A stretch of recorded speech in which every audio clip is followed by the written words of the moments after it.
जय हिंद एवरीवन, स्वागत है आपका वी नेशन 111 के एक नए एपिसोड में, जहां आपके लिए लेकर के आते हैं इंडियन डिफेंस की प्रमुख अपडेट्स को। सबसे पहले तो चैनल को सब्सक्राइब करना मत भूलिएगा। आज के अपनी अपडेट की शुरुआत करेंगे डसॉल्ट एविएशन को लेकर के आई एक अपडेट से। कल के डिफेंस न्यूज की वीडियो में हमने आपको संक्षिप्त रूप में बताया कि राफेल फाइटर्स के प्रोडक्शन को लेकर के डसॉल्ट एविएशन कितना चिंतित है और वो किसी भी प्रकार से इनके प्रोडक्शन को बढ़ाने के बारे में कार्य करने के लिए इस समय विवश हैं। उनका टारगेट ये है कि तकरीबन 2 से 3 एडिशनल यूनिट जो है राफेल फाइटर की, इनको प्रतिमाह बनाया जाए ताकि एक्सपोर्ट डिमांड को वो पूरा कर सके। और ऐसे में वो सेकेंड प्रोडक्शन लाइन को भी इस समय कंसीडर कर रहे हैं। लेकिन कुछ रिपोर्ट्स ये इशारा करती है कि डसॉल्ट एविएशन की नज़र भारत के ऊपर है और अभी डसॉल्ट एविएशन भारत के एक बड़े मूव का इंतजार कर रही है। और ये मूव कोई और नहीं बल्कि MRFA होने वाली है। डसॉल्ट एविएशन को इस बात का पूरा भरोसा है कि इसी फाइनेंशियल ईयर में इंडिया के द्वारा जो MRFA प्रोग्राम है इसको लेकर के कोई मेजर स्टेप लिया जा सकता है। क्योंकि हम सब जानते हैं भारतीय वायुसेना से भी अब यह सुगबुगाहट आनी शुरू हो गई है कि जो एडिशनल 114 फाइटर जेट का एक्विजिशन है ये खत्म नहीं हुआ है, बल्कि इसको कभी भी जो एक्सेप्टेंस ऑफ नेसेसिटी है ये मिल सकती है।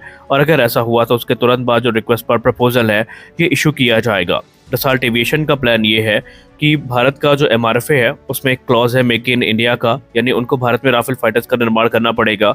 और वो यही प्लान कर रहे हैं कि नागपुर में एक और जो प्रोडक्शन फैसिलिटी है वो डाली जाए जहां पर राफेल फाइटर्स का निर्माण किया जाए। इसका सीधा बेनिफिट न सिर्फ भारत को मिलेगा बल्कि दूसरे जो एक्सपोर्ट कस्टमर हैं उनकी डिमांड को भी कैटर करने का काम ये जो प्रोडक्शन फैसिलिटी है ये करने वाली है।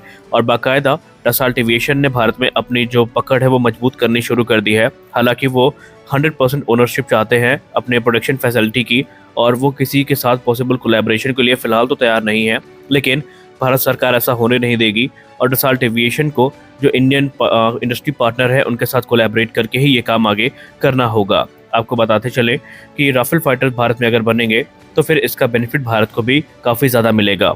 जैसा कि हम सब जानते हैं कि भारत के राफेल फाइटर एयरक्राफ्ट ने हाल ही में अमेरिका में आयोजित की गई रेड फ्लैग एक्सरसाइज में पार्टिसिपेट किया है। ये एक premier aerial combat training event था जो कि अमेरिका के द्वारा होस्ट किया गया था अलास्का में। और अब इसको लेकर के एक नई रिपोर्ट सामने आई है जहां पर बताया जा रहा है कि 4 जून से लेकर 14 जून तक चले इस एक्सरसाइज के दौरान भारतीय वायुसेना के राफेल फाइटर्स ने अपनी BVR कॉम्बैट कैपेबिलिटी का लोहा मनवाया है। रिपोर्ट्स में कहा जा रहा है कि इस एक्सरसाइज के दौरान भारतीय वायुसेना के जो राफेल फाइटर थे ये एक simulated long range BVR mission में इंगेज थे और इनका सामना हो रहा था अमेरिका के F-16 और सिंगापुर के F-16 फाइटर एयरक्राफ्ट से। और रिपोर्ट्स इस तरफ इंडिकेट करती है कि राफेल फाइटर्स ने पूरी तरीके से यहाँ पर अपनी जो बढ़त है वो बना के रखी है और इस BVR इनकाउंटर में अपनी जो ताकत है इसका प्रदर्शन भी किया है। और यही से राफेल फाइटर की जो एडवांस कैपेबिलिटीज़ हैं इनका एक प्रमाण मिल जाता है। हालांकि कुछ रिपोर्ट ये भी कहती है कि F-35 लाइटनिंग II जैसे जो एयरक्राफ्ट हैं इनके बारे में भी जो जानकारी है भारत के पायलट्स को दी गई है। अब इसके लिए कोई पुख्ता रिपोर्ट तो सामने नहीं आई है क्योंकि रिपोर्ट्स में कहा जा रहा था कि भारत के राफेल फाइटर का सामना F-35 लाइटनिंग II से हो सकता है। हालांकि अभी मीडिया सोर्सेज में ऐसी कोई खबरें सामने नहीं आई है, लेकिन माना जा रहा है कि जो टैक्टिक्स है ये शेयर जरूर की गई होंगी। अगर हम राफेल की BVR कॉम्बैट कैपेबिलिटी के बारे में बात करें तो आपको जान के आश्चर्य होगा कि भारत के पास ये जो प्लेटफॉर्म है आने वाले भविष्य में ये और भी ज़्यादा ताकतवर होने वाला है। क्योंकि ऑलरेडी इसमें एक तरफ दुनिया की सबसे घातक कही जाने वाली BVR मिसाइल मीटियोर का इंटीग्रेशन हो चुका है पूरा। तो वहीं आने वाले भविष्य में अब बहुत जल्दी संभावित है कि इसी फाइनेंशियल ईयर में आपको कोई बड़ी अपडेट देखने को मिले जहां पर राफेल में अस्त्र मार्क 1 के इंटीग्रेशन को शुरू किया जा सकता है और उसके बाद क्रमशः अस्त्र मार्क 2 मिसाइल का भी इंटीग्रेशन किया जाएगा, जिससे कि इनकी BVR कॉम्बैट कैपेबिलिटी काफ़ी ज़्यादा इन्हेंस होगी। और बालाकोट स्ट्राइक के बाद जो कमी हमारे पास थी उसको पूरा करने का काम अब राफेल फाइटर एयरक्राफ्ट करने वाले हैं। क्योंकि आपको याद होगा एयर स्ट्राइक के दौरान पाकिस्तान के साथ जो हमारा गतिरोध हुआ था उसमें उस समय के भारतीय वायुसेना प्रमुख ने कहा था कि अगर हमारे पास राफेल फाइटर्स होते तो काफ़ी हद तक जो सिनेरियो है ये बहुत चेंज होता। और अगली बड़ी अपडेट प्रोजेक्ट 75I को लेकर के आ रही है।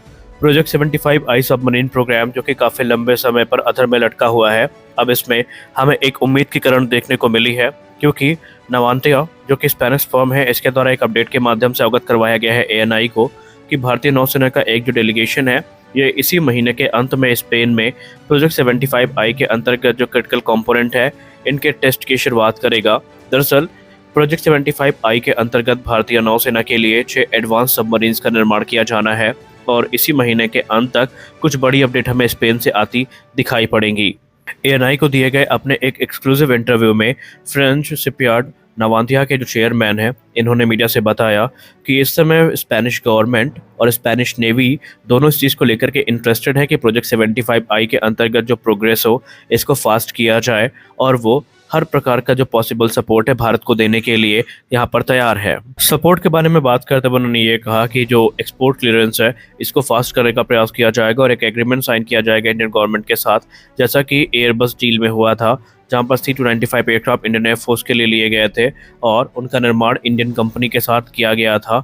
उन्होंने ये भी कहा कि आने वाले भविष्य में आप देखेंगे कि जून के अंतिम हफ्ते में, यानी जून के लास्ट वीक में, भारतीय नौसेना का डेलीगेशन जो आया है वो बेसिकली जो फील्ड इवेल्युएशन ट्रायल है एयर इंडिपेंडेंट प्रपल्शन का, उसको शुरू करेगा और उसके आधार पर उनके द्वारा जो निर्णय हैं ये लिए जाएंगे।